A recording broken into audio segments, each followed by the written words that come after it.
Bonjour à toutes, bonjour à tous. Deuxième matin, c'est difficile. Je fais parfois passer des entretiens d'embauche. Et une question que j'aime beaucoup, c'est la suivante.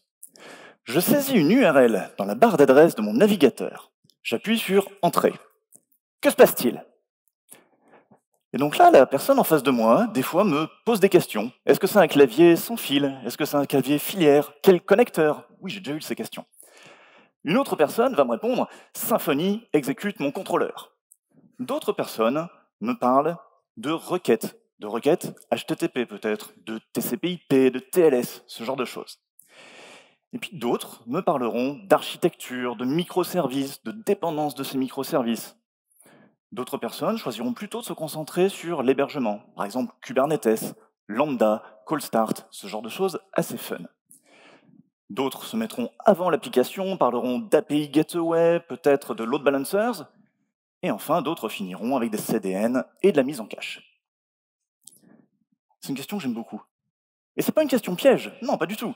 C'est une question hyper ouverte, avec une infinité de réponses possibles. Et quand je pose cette question, j'ai deux objectifs. Premier objectif, voir les questions qu'on me pose en retour. Est-ce qu'on me demande des précisions? Est-ce qu'on me demande quel type d'information j'attends? Est-ce qu'on me demande combien de temps on a pour répondre à la question? Ou est-ce qu'on me demande si on peut faire un schéma? Et puis dans l'autre sens, ça me permet de mesurer le scope, le périmètre de la personne en face de moi. Est-ce qu'elle pense HTTP? Est-ce qu'elle pense API? Est-ce qu'elle pense au DNS? Est-ce qu'elle a une vue plutôt d'ensemble ou une vue sur un composant en particulier? Bref, c'est une question extrêmement intéressante.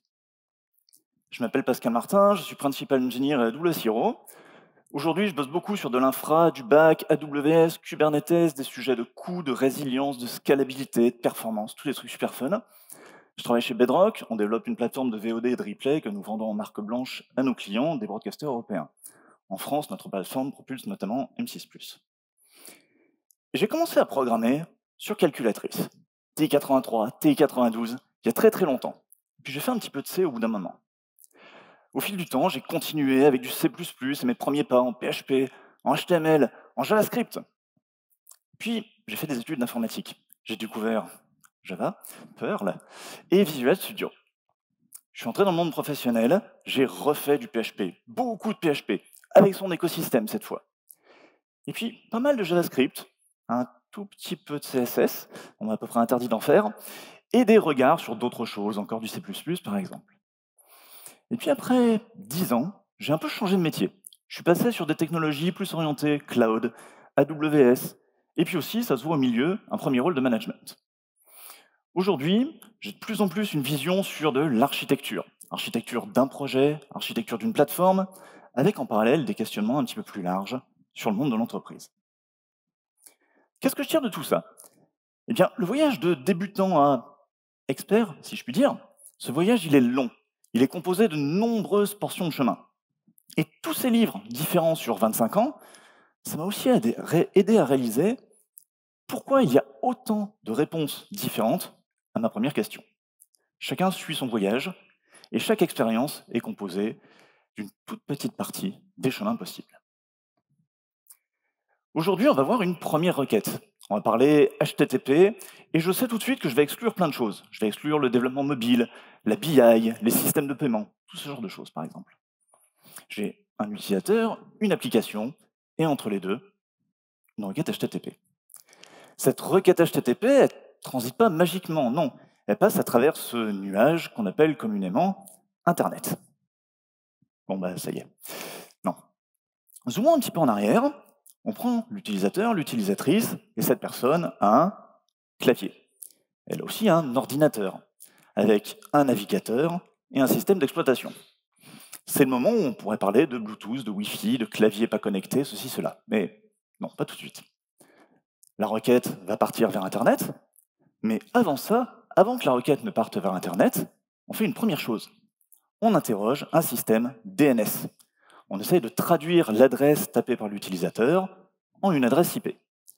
En fait, quand on parle à un système DNS, assez souvent, on va parler au serveur de notre fournisseur d'accès à Internet, qui, lui, se repose sur toute une arborescence de serveurs DNS. Ça peut prendre un petit peu de temps, cette résolution. Donc, en général, on a des systèmes de cache qui sont interposés ici et là, sur chacun des serveurs, sur notre système d'exploitation ou dans le navigateur. Qui dit cache dit, des fois, c'est pas tout à fait à jour. DNS, comment ça marche? On va simplifier un petit peu, mais on va utiliser la commande dig plus trace vers blog.pascal-martin.fr. Première étape, on demande au résolveur local qui sait donner des informations sur point, la racine. Et on a une liste de serveurs qui arrivent. J'en choisis un au hasard, dig, ici on choisit un au hasard, le serveur E, et je lui envoie une requête en lui demandant « Coucou, qui peut m'aider pour .fr ?» Le serveur me répond avec une liste de 4 machines, 4 serveurs d'unique, et je vais en choisir un au hasard, le serveur D, ici. J'envoie au serveur D une requête « Coucou, qui peut m'aider pour pascal-martin.fr ?» Le serveur D me répond avec 4 serveurs, 4 machines chez AWS, ici. J'en choisis une au hasard, le serveur NS994, et je lui envoie la requête « Coucou, est-ce que tu peux me donner des infos sur blog.pascal-martin.fr ?» Et là, ce serveur NS994 me répond avec 4 adresses IP. Je vais en choisir une au hasard et lui envoyer ma requête HTTP. Mais quand on dit requête, il ne s'agit pas juste d'une requête. Donc je reprends ce schéma, vous allez voir pas mal de fois, et on a au milieu une requête sur le réseau. Et le réseau, c'est pas simple. Le réseau, déjà, c'est une pile de couches. En bas, on a la couche liaison de données, et au-dessus, on ajoute la couche IP. Et cette couche IP, elle est réputée non fiable. Il peut se passer plein de choses magiques et maléfiques au niveau de la couche IP. Donc, par-dessus, on ajoute la couche TCP. TCP vient nous fournir un protocole de transport fiable, notamment en gérant de la temporisation et des retransmissions, si on perd des paquets, des segments. Mais ce n'est pas encore ce qu'on utilise au quotidien. Non, au-dessus, on vient mettre la couche TLS. TLS, elle a 3 trucs intéressants, 3 mécanismes de sécurité. L'authentification du serveur, la confidentialité des données, du chiffrement, quoi, et puis l'intégrité des données échangées. Et là, enfin, viennent les protocoles avec lesquels on travaille au quotidien. HTTP au-dessus de TCP et HTTPS au-dessus de TLS. Ça y est, on voit une requête HTTP. Une requête HTTP, ça se voit comme du texte. Ici, j'envoie une requête GET, donc une requête de chargement, vers slash, la page d'accueil de mon blog. Et j'ai fait cette requête depuis un navigateur qui envoie d'autres informations. Par exemple, ici, Firefox sous Mac. Et puis d'autres informations plutôt intéressantes. Par exemple, mon navigateur dit « Tu peux envoyer du HTML, je comprends le HTML. » OK. Le navigateur dit aussi au serveur « Mon utilisateur, il préférerait de l'anglais. » Je pense que mon Firefox est mal configuré. Et puis le navigateur dit aussi « Tu peux compresser les trucs en gzip, en deflate et d'autres formats. » Donc plein d'infos qu'on donne au serveur. Le serveur reçoit la requête, l'analyse, la traite, voit qu'elle était valable, et répond HTTP 200, ce qui veut dire OK, succès. Et puis ensuite, il se dit tu m'avais demandé du HTML, ça tombe bien, je sais générer du HTML, je t'envoie du HTML. Et puis on dit aussi autre chose, on le voit ici sur l'entête Content Encoding. Tu m'avais dit que tu supportais de la compression gzip, eh bien je t'ai compressé la page HTML en gzip. Elle prend ainsi moins de place sur le réseau. OK? Et puis au-dessus de tout ça, au-dessus de HTTP, HTTPS, vient enfin notre code, et puis les conventions que vous choisissez, est-ce que vous faites du REST, du SOAP, je montre mon âge, du GraphQL ou d'autres choses. Et vous avez encore des problématiques à gérer, comme par exemple le versionning de vos API. On essaye de regarder à nouveau une requête HTTP? Eh bien, on peut utiliser des outils pour voir ce qui passe sur le réseau. TCP dump, par exemple. Ou alors Wireshark, qui vous fournit une interface graphique un peu moins compliqué à utiliser, peut-être? Non. Ce qu'on voit ici, c'est une suite d'échanges sur le réseau. En premier, une connexion TCP, donc depuis la source vers la destination, j'ai une requête SYN. Le serveur répond, SYN ACK, mon client retourne ACK, ok, on est tous d'accord.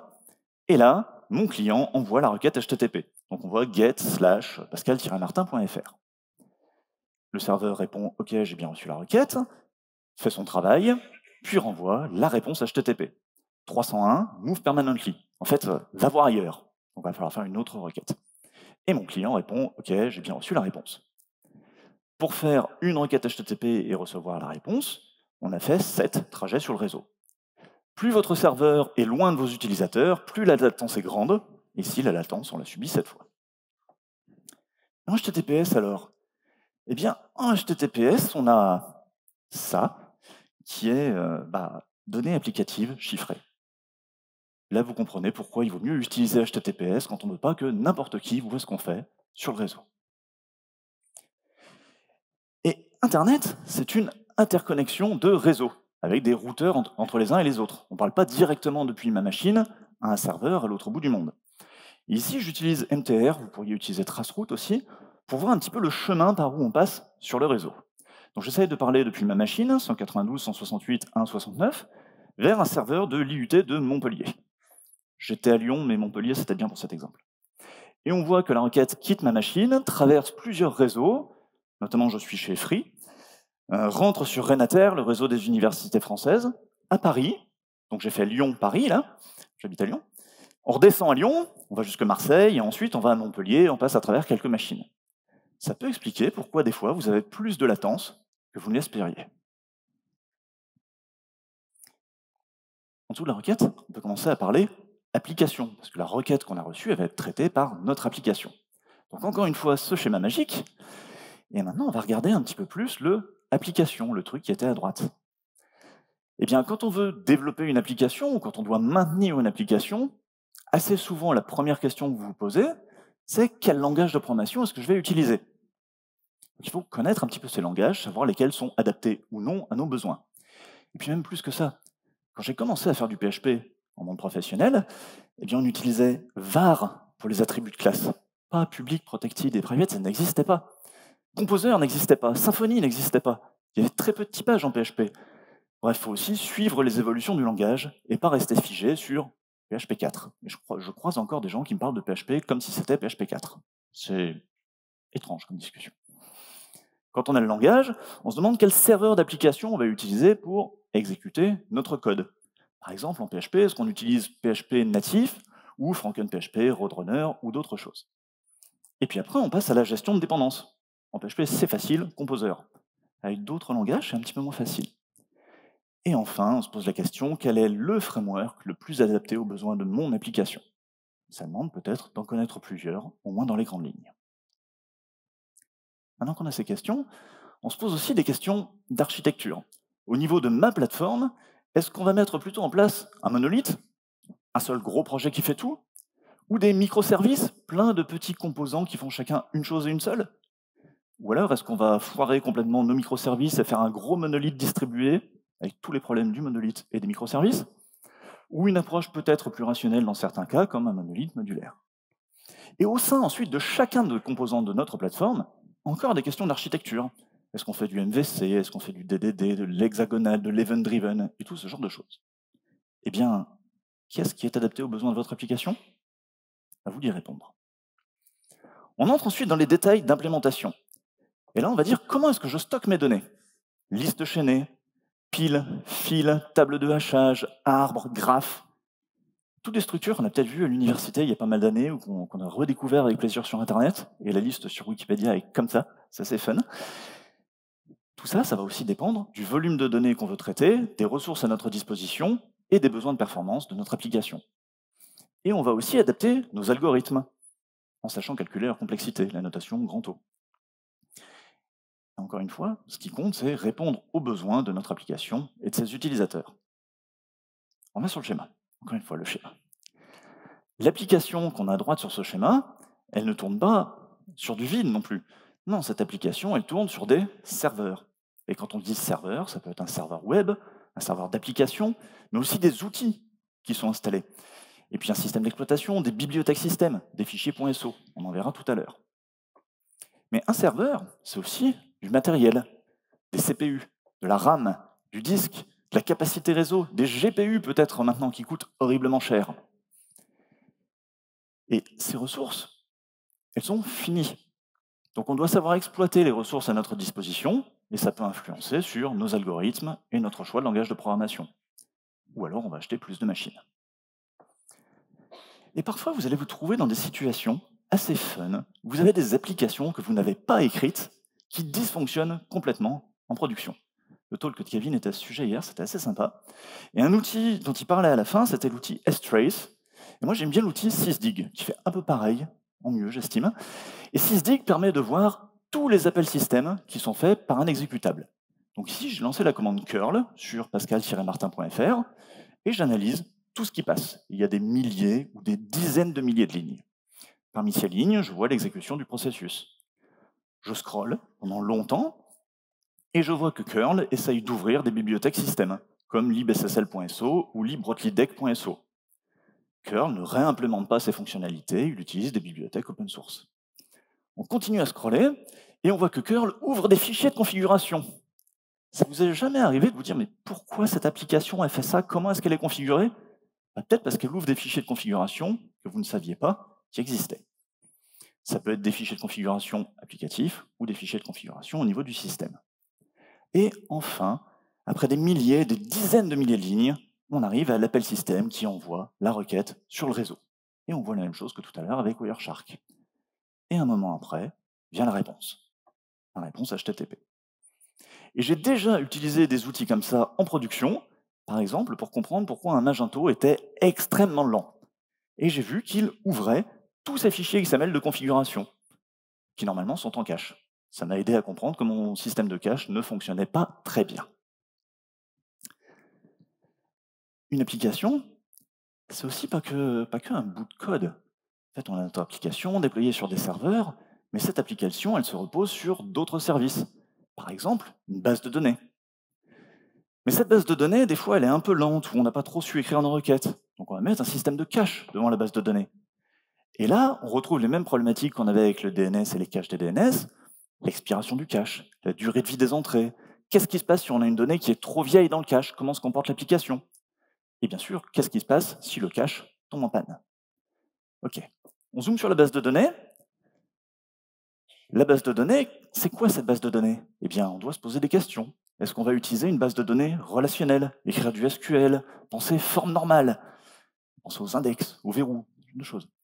Ou alors, est-ce qu'on part plutôt sur un monde NoSQL? Et là, on se dit, il n'y a pas une base de données NoSQL. Non, il y en a tout plein avec des paradigmes extrêmement différents. Eh bien, la réponse, c'est prenez ce qui est adapté à votre application et à votre équipe. Mais du coup, il faut un petit peu savoir ce qui est possible. Et le langage SQL a eu 50 ans cette année. On peut connaître SQL quand même aujourd'hui. Je reviens sur l'application. L'application ne fonctionne pas seule, elle se repose sur la base de données qu'on vient de voir, mais cette base de données ne répondait pas à tous nos besoins. Par exemple, on veut faire de la recherche full text. Du coup, qu'est-ce qu'on fait? On déploie un autre système, un moteur de recherche. Ça fait un logiciel de plus à maintenir. Ce moteur de recherche, il est alimenté via un processus de recopie de données, de dénormalisation, qui se source sur la base de données de référence. Donc on rajoute des briques, on rajoute des programmes, on rajoute du code, on rajoute plein de trucs. On complexifie un petit peu notre plateforme quand même. Et puis quand je disais que l'application ne travaille pas toute seule, j'ai pas menti, l'application, elle dépend d'autres applications, d'autres API par exemple. Ces API, on va les interroger en HTTP, en SOAP, en REST, une chose différente. Et ces applications, peut-être à leur tour, vont dépendre d'une base de données. Et là, on commence à se dire qu'on a un système distribué. Notre application dépend d'autres composants. Et qu'est-ce qui se passe si la base de données qu'on a ici tombe en panne? Eh bien, je vous garantis que si vous ne vous êtes pas posé la question, l'API tombe en panne à son tour, votre application tombe en panne. En fait, plus vous avez de composants, plus vous avez de risques d'avoir des pannes. Et si tout tombe en panne dès qu'il y a une panne, votre application ne va pas marcher souvent. C'est pas fini, la base de données est alimentée par un processus worker. Ce processus worker reçoit des informations via une queue. Et ça, c'est plutôt cool, ça permet de découpler deux systèmes. Celui qui est d'un côté de la queue, celui qui met dans la queue. Ce qui met dans la queue, ça va être une autre API, peut-être, avec une interface d'administration, des utilisateurs qui manipulent cette interface d'administration. Et là, on repense microservices, monolithe distribué. Eh bien, si tous vos microservices dépendent les uns des autres, vous avez construit un monolithe distribué. Est-ce que vous vous rappelez de tout ce qu'on a vu? Bon, ok, on a un peu ça. Si on dézoome un peu maintenant, on a tout ça. Et quand on a tout ça, on a ce que beaucoup de personnes appellent notre application.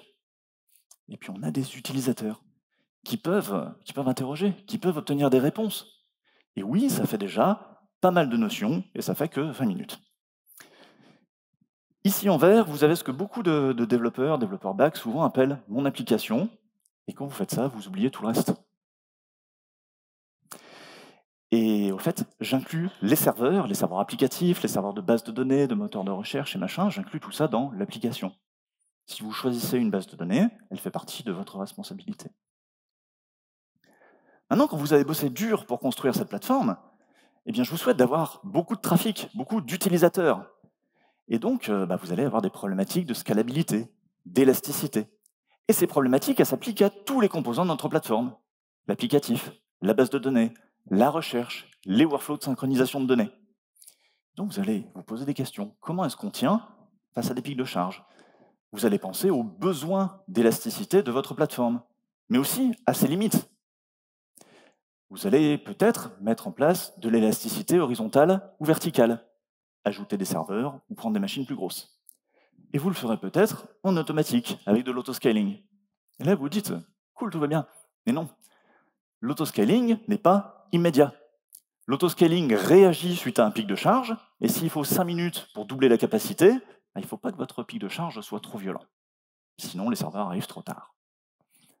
Et comment est-ce que vous savez si tout ce que vous avez mis en place tient la charge et répond à vos objectifs? Eh bien, en lançant des tests de charge. Donc, vous devez aussi savoir comment écrire des tests de charge qui valident vos objectifs et savoir interpréter les résultats et optimiser après. OK. Une application, c'est pas que du back-end. Ah non. On a dit que tout partait de l'utilisateur. Donc, revenons à l'utilisateur. Devant l'utilisateur, l'utilisatrice, on a un clavier, bien sûr, mais surtout un navigateur. Et ce navigateur, il s'y passe des choses. Par exemple, pour afficher cette simple page web, et vous comprenez pourquoi on m'interdit de faire du front, non, pour afficher cette simple page, on a fait une requête HTTP tout à l'heure qu'on a vue. On a dit qu'on acceptait du HTML, le serveur nous a renvoyé du HTML. Mais ce HTML, on voit assez rapidement qu'il référence 2 fichiers CSS et une image. Ok, bon, comment ça se passe? Eh bien, ouvrons les outils de développement de notre navigateur. Et là, on voit la cascade d'appels qui a permis de charger les éléments requis pour notre page. Le HTML, puis CSS et images. Bon, du coup, afficher la page, ce n'est pas uniquement le temps de charger du HTML, c'est charger le HTML, l'interpréter, faire d'autres requêtes, interpréter le CSS, décompresser les images, les comprendre et les afficher. Plus de boulot. Mais le truc qui est cool, c'est si je navigue sur le site et je reviens sur la page d'accueil, la deuxième fois, ma cascade est beaucoup plus courte. Ah, c'est mieux pour les utilisateurs, ça va plus vite. Mais pourquoi? Eh bien parce que dans la première réponse que j'ai reçue, j'avais ces 2 lignes intéressantes. Je vais me concentrer sur la première, on pourrait prendre la deuxième aussi pour l'exemple. Le serveur me renvoie une en-tête itag qui vaut 25E17 quelque chose. Le navigateur va garder ça en mémoire, il va se dire « ouais, il y a de la mémoire de libre sur le système, je vais garder la page HTML et ce 25E17 ».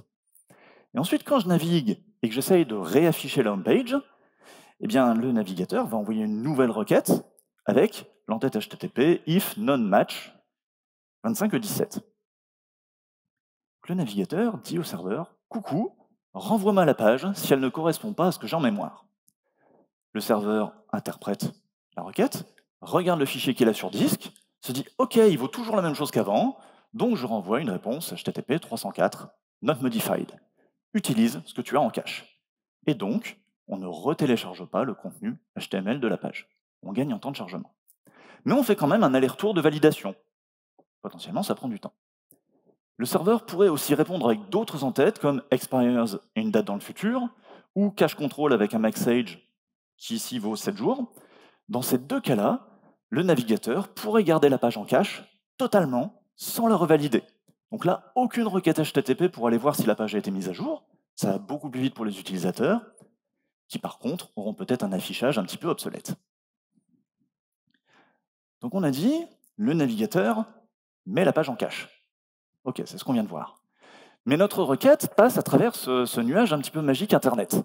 Si on essaie de zoomer sur Internet, on a dit que c'était un ensemble de routeurs, machin, de réseaux et tout, mais il y a aussi des serveurs dans ce nuage, notamment des serveurs CDN, des serveurs de delivery de contenu. Et eux peuvent faire de la mise en cache aussi. Le cache control qu'on a vu juste avant avait une indication publique. Les serveurs CDN peuvent mettre en cache. On a en fait souvent une arborescence de serveurs CDN, et les utilisateurs s'adressent aux serveurs CDN le plus proche d'eux. Par exemple, un aux États-Unis, un en Europe, un en Asie, mettons. Et tous ces serveurs localisés se sourcent sur un serveur qui, lui, est plus proche de notre application. Donc on a un petit peu ça. L'application répond au CDN, qui répond à l'autre CDN, qui répond aux requêtes des utilisateurs. Chaque CDN peut mettre les choses en cache, et au bout d'un moment, tout le monde va avoir la réponse en cache. Ça veut dire que dans le meilleur des cas, pour servir tous ces utilisateurs, notre serveur n'a reçu qu'une seule requête. Dans le meilleur des cas, bien sûr. Mais ça veut aussi dire que pour les utilisateurs, ils ont eu des réponses plus rapidement depuis des serveurs CDN plus proches d'eux, et donc une latence plus faible. Quand on parle de front, on peut parler de langage de programmation côté front, du JavaScript, du TypeScript, on va se poser des questions de framework, quel framework utiliser, comment construire notre application, comment lancer des tâches. Je vous avoue, pour moi, c'est un petit peu un sac de nœuds, c'est pas trop mon domaine. Et j'aurais pu parler de Yarn, de NPM et de plein d'autres trucs, ou de trucs super cool comme WebGL ou WebAssembly. Et puis c'est le moment où on se demande, mais en fait, comment est-ce qu'on développe des applications sur mobile? Et là, on entre encore dans un autre monde. Quand on parle de front, on parle aussi de CSS. Et j'ai redécouvert il y a quelque temps que CSS, c'est bien plus puissant que afficher du texte en gras. En CSS, on a des webfonts, des animations, flexbox et grid pour positionner des éléments, shape pour avoir du texte qui suit des formes, des sélecteurs avancés, enfin plein de trucs qui n'existaient pas avant. Et puis aussi des frameworks. Lequel est le plus adapté à vos besoins? À vous de voir. Et puis côté front, en fait, une application rapide et qui ne consomme pas trop de ressources, ça passe aussi par des optimisations plutôt pensées front.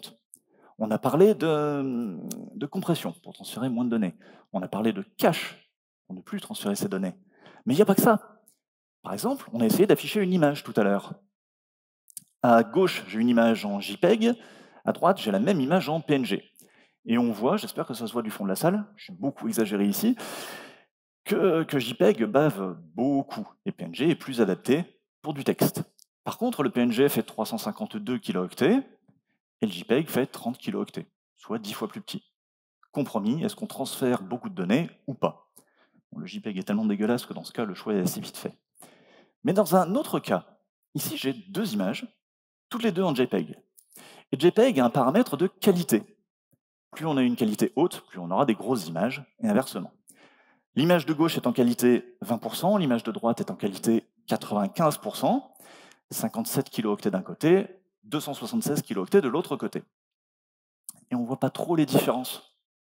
Par contre, si dans notre application, l'utilisateur choisit de zoomer sur l'image, eh bien là, on voit assez bien, ou assez mal, qu'à gauche, les moustaches de mon adorable chaton sont complètement dégueulasses. Les barreaux de la cage aussi, d'ailleurs. Là, on voit les différences. Et ce type de questions, on se les pose aussi pour les formats vidéo. Je travaille dans la vidéo, donc c'est le genre de questions qui sont assez sympas. Mais dans tous les cas, c'est une histoire de choix et une histoire de compromis. Combien de ressources on va consommer pour compresser? Combien de ressources on consomme pour décompresser? Quel volume de données on va transférer sur le réseau et donc combien de temps ça va prendre? Ouais, pas mal de questions intéressantes. Et si vous voulez essayer, au moins sur vos applications, il y a plein d'outils qui existent, par exemple Lighthouse, intégré à Google Chrome, qui peuvent vous donner des indications, une sorte de note. Il ne faut pas forcément tout suivre, mais certaines recommandations peuvent vous aider. Et là, on replonge dans un cauchemar qu'on avait il y a quelques années. Oui, côté front, on a plein de complexité qui vient du fait qu'on a besoin de supporter de nombreux clients différents. Quand on dit nombreux clients différents, on pense bien sûr aux navigateurs et aux versions des navigateurs, mais aussi aux fonctionnalités qui sont activées ou non par les utilisateurs dans ces navigateurs, y compris via des extensions. C'est des fois un peu compliqué. Mais on pense aussi au type d'appareil dont on dispose. Est-ce qu'on a des smartphones, des tablettes, des ordinateurs portables, des ordinateurs de bureau? Pas la même taille d'écran, par exemple. Est-ce qu'on a un clavier? Est-ce qu'on a un touchscreen? Est-ce qu'on a les deux? Est-ce qu'on a un écran dont la taille peut varier quand on ouvre ou ferme son téléphone aussi. Autant de problématiques qui font que je ne fais pas de front. Et puis, vous avez dans vos sacs des devices avec plein de CPU, plein de RAM, vous avez une connexion gigabit à la maison, peut-être pour télétravailler, vous avez un téléphone dernier cri avec plein de patates aussi. Mais en fait, on n'est pas représentatif de nos utilisateurs. Mon frère habite à la campagne, il capte à peine la 3G dans le jardin, et quand il est dans la maison, s'il arrive à recevoir un SMS, c'est plutôt beau. Son expérience de navigation, c'est pas la même que moi, quoi. Et puis, j'en parle presque en dernier, parce que malheureusement, c'est toujours un des derniers trucs auxquels on pense sur nos projets. On doit penser ergonomie, on doit penser expérience utilisateur, on doit penser accessibilité aussi pour nos applications, et penser design en général. Donc il y a pas mal de boulot, y compris côté front. Maintenant, tout ça c'est bien, mais pour que les utilisateurs aient vraiment accès à l'application qu'on a développée, il faut qu'on la déploie. Et là, à nouveau, plein de questions. Est-ce qu'on déploie sur des serveurs physiques, sur des machines virtuelles? Est-ce qu'on déploie vers des conteneurs, peut-être qu'on va manager avec Kubernetes? Vous n'en avez peut-être pas besoin. Est-ce qu'on va déployer vers des stacks serverless, peut-être avec des fonctions lambda? Ou est-ce qu'on choisit un hébergement on-prem ou un cloud public? Si on prend un cloud public, est-ce qu'on exploite des services managés? Beaucoup de questions. Et puis, une fois qu'on a fait ces choix, comment est-ce qu'on gère nos machines, nos services? Est-ce qu'on fait de l'infrastructure as code avec des outils comme Terraform ou CloudFormation? Est-ce qu'on fait au moins de la configuration as code avec des outils comme Ansible, Chef et Puppet? Ok, plein de questions. Il y a très longtemps, je me souviens d'une époque où sur l'open space, quelqu'un levait la main et disait « Je réserve le fichier liste-article.php pendant 15 minutes ». Et là, il faisait des trucs en FTP sur le serveur. Je l'ai fait moi aussi. Heureusement, maintenant, on ne déploie plus comme ça à la main. Non, on extrait notre code depuis Git assez souvent, on construit notre application, on publie un artefact quelque part, un .zip par exemple, puis on déploie cet artefact sur un environnement de staging, on fait idéalement des validations si le staging ne sert pas à grand-chose, et puis on déploie en production. Ça demande de connaître un outil de workflow et le langage pour le configurer. Et puis, si on veut améliorer la qualité de nos projets, on va aussi faire des tests automatisés dans notre processus de construction et de déploiement. Et il existe différents types de tests automatisés. Tout ça, ça prend du temps, ça prend de l'argent donc, mais ça permet aussi d'améliorer la qualité de notre logiciel, de réduire les bugs pour les utilisateurs, et aussi d'être un petit peu plus tranquille quand on déploie. Il reste plein de trucs extrêmement importants auxquels on pense quasiment jamais, ou à la fin, ou quand le data center a brûlé. Par exemple, quand est-ce qu'on fait des sauvegardes? Ou comment est-ce qu'on fait des sauvegardes? Et puis c'est bien d'avoir des sauvegardes, mais comment est-ce qu'on les restaure aussi? Ces questions, on vise à répondre à deux objectifs. Un objectif de RTO, qui est combien de temps est nécessaire pour remettre notre application d'un plomb après une panne, et un objectif de RPO, qui est combien de données est-ce qu'on accepte de perdre. Si on fait des backups une fois par jour, on perd jusqu'à 24 heures.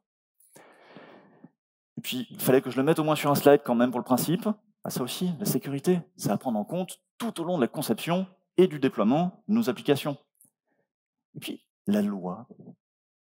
Deux choses sur la loi, juste deux. Les licences de nos logiciels, par exemple. Vous utilisez Composer ou des outils équivalents, vous récupérez des bibliothèques depuis Internet. Est-ce que vous regardez les licences de ces bibliothèques? Eh bien, ça peut avoir un impact sur votre application, même sur votre entreprise. Et puisque vous choisissez ces bibliothèques, la question des licences, c'est votre responsabilité aussi. Et des fois, on voit des choses pas très jolies. Et puis, on ne fait pas ce qu'on veut avec les données de nos utilisateurs. Et je dis bien les données des utilisateurs. Je ne dis pas les miennes, non, celles des utilisateurs. Et j'estime qu'un développeur, une développeuse, devrait, au moins dans les grandes lignes, savoir ce qui peut ou non être fait avec les données des utilisateurs. Par exemple, est-ce que vous avez le droit de stocker des adresses IP? Et arrivé ici, vous devez vous dire « ouais, tout va bien », ou alors commencez à avoir un petit peu chaud aux neurones. Ok. Et ça fait 34 minutes que je parle, et on a une application, des serveurs, et en fait, quand on dézoome, on a tout ça, et on est complètement aveugle. On n'a pas la moindre idée de si ça marche, si ça ne marche pas, de ce qui ne marche pas, de pourquoi ça ne marche pas. Donc il est plus que temps de penser observabilité. En fait, c'était temps déjà il y a 30 minutes. Et l'observabilité, donc des logs, des métriques, des traces distribuées, c'est quelque chose qu'on va appliquer au back-end, aux dépendances immédiates de nos services, aux appels distribués, mais aussi au front, d'où tout part, ou même à la CI/CD qui permet de déployer notre application, ou encore au CDN. En fait, l'observabilité, ça va partout, ça se généralise à tout. Et bien sûr, beaucoup de métriques, beaucoup de logs, ça a un coût. Ça a un coût d'ingestion, de stockage, de requêtage, d'analyse, peut-être 10% du coût total d'hébergement de votre plateforme. Et ça, vous le savez, parce que vous avez aussi de l'observabilité sur les coûts. Et maintenant, comment est-ce qu'on orchestre le développement de tout ça? Oui, il y a plein de tâches, il y a plein de composants, il y a plein de gens. Il y a plein de gens qui travaillent ensemble. Et travailler ensemble, ça demande aussi de savoir communiquer. Communiquer de manière synchrone, communiquer de manière asynchrone. Ça demande aussi de savoir communiquer à l'écrit ou à l'oral. Et on ne communique pas pareil dans les deux modes. Et ça demande aussi de savoir communiquer avec une langue commune. Peut-être l'anglais dans certaines équipes. Vous allez peut-être devoir progresser en anglais pour réussir à programmer. Et puis on pense ensuite à la gestion de projet.